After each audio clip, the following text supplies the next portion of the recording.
Well, welcome back. Time now to show off our team of the week. With the season kicking off tomorrow, tonight we preview the top teams we'll see every week on Football Friday, and every week you bet right here on 25 Sports Prep Rally.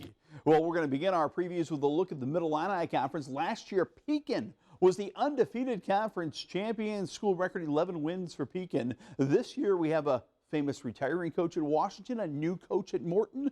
Lots of excitement throughout the conference. Let's preview the Middle Illini 8. We asked the 8 Middle Illini head coaches who's the favorites. The answer nearly unanimous. The Washington Panthers. They bring back a ton of starters. They bring back a dynamic running back in Kanan McQuarrie. Washington is the team to beat in this, the final year for head coach Daryl Crouch. The continuity of our offensive line, of those guys aren't, we had one senior out of that group last year, so everybody is really back. Both our tight ends, our front seven on defense, all those guys are back. Pekin is the defending champ, and Coach Doug Nutter says don't count out his Dragons. They have a lot of new starters, but they have winning experience.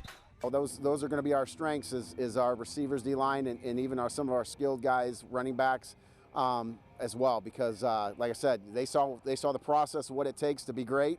The Metamora Redbirds return 3 linemen up front and high hopes for the season. We don't have a lot of people returning at the skill position, but those guys that are there have had a lot of game experience. We have kids with a lot of confidence. Like we said, we had a great off season, and we're going to be ready to go this fall.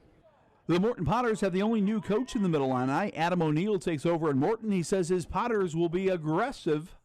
And we're going to get after it. We want to be a little bit more aggressive. I think that it's been, and nothing wrong with anything that's been, it's been really successful, but we're going to be a little more aggressive. Returning our quarterback, returning running backs, and there's some juniors, skill kids that we're super excited about as well. The Dunlap Eagles are one of the youngest teams as far as starters and experience, but Coach Caslett at Dunlap likes his Eagles a lot. We really only have 3 starters back on each side of the ball, but with that, I think our talent level is pretty high. What's the game plan at quarterback? At quarterback, we're gonna play both our guys. Look at them, and they don't look like sophomores. They're as good a quarterbacks as we've had come through. The Canton Little Giants will feature a much more balanced pass-run combination this fall. We'll be a little bit more two-dimensional this year in terms of the passing and the run, especially with our quarterback. Quarterback can run a little bit. The East Peoria Raiders tasted victory with a couple big wins a year ago, but their big star has moved on. We're going to rely a lot on our receivers and a lot on our backfield because everybody knows last year we're one-trick pony. We handed the ball to Gabe Ziegler-Harris, and he did everything for us. But now this year it's going to be like a running back committee. We're going to have to depend on more than just one person. The Limestone Rockets were 0-9 a year ago, but most of those Rockets are back this year, and they're certainly planning on being a much improved football team. I think our strengths will be our senior class. These kids are they've been playing together for a long time with JFL and through there. I think you're going to see a lot of exciting football.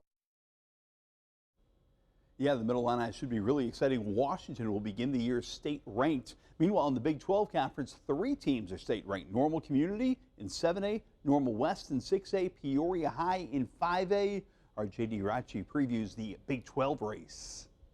The Normal West Wildcats were the Big 12 Conference champs last season thanks to a stout defense. This year, they feel the offense is stacked. There's some names that are probably easy to recognize: Gavin Camp, Cooper Temples, Michael Williams, and Maddox Lawson, and Joe Edmondson. So we're bringing back pretty much a majority of our skill guys. It's not like a rebuild. It's, hey, we're reloading. We're going to be a little bit different, but we're going to be a problem for teams. The Peoria High Lions made a run to the state title game last year behind a bruising running game. This year, they're excited to air it out a bit more in the passing attack.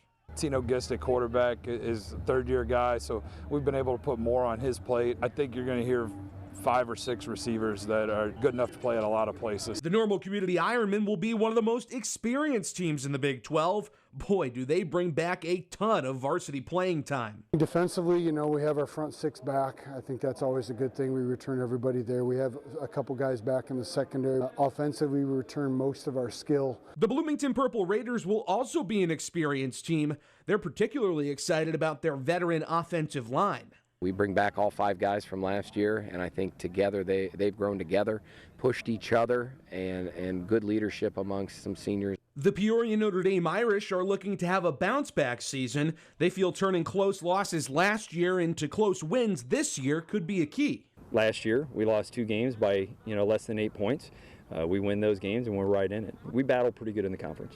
The Peoria Manual Rams think their offense will continue making strides this season thanks to athleticism and size on the perimeter. Our skill positions are pretty explosive. They're not just like fast. They've got some size. Our running back is 225. We have 3 6'4" receivers. Our size and our athleticism is going to be a big shock this year. The Peoria Richwoods Knights are ready to take another step forward in rebuilding their program. They're excited to see their hard work pay off. We got a good group of kids. They've worked hard in off-season. We had a good summer in terms of growth during the various installs. The hope is that we turn a corner and they start to have a lot more success on the gridiron.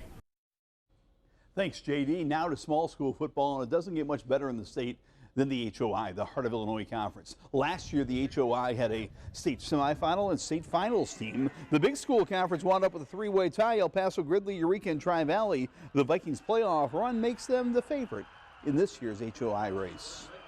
Oh shoot, I mean, anytime there's a team that goes to the, state championship game, they got to be the team to beat, so I look up to Tri-Valley and I see them as a team to beat for sure. Obviously the perennials, Eureka, Gibson City, those schools will be good. I know Leroy's going to be much improved. DMAC will be much improved over there. I think they could be a surprise team. Bloomington Central Catholic and Prairie Central will kick off Illini Prairie Conference play both as state-ranked teams and teams to watch out for.